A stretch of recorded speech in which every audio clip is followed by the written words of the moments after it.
আমি একটা কথা বলি, আমাদের মনের ভিতরে মতভেদ মতবাদ থাকতে পারে, আমি বারবার বলি একটা কথা, দয়া করে কেউ কোনো বিশৃঙ্খলা করবেন না। দয়া করে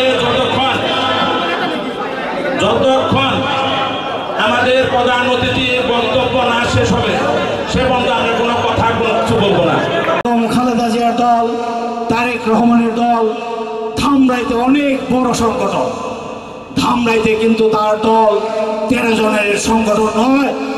ধামরাই থানায় বিএনপির কোনো প্রোগ্রাম হলে, কোনো মাঠে সংকলন হবে না।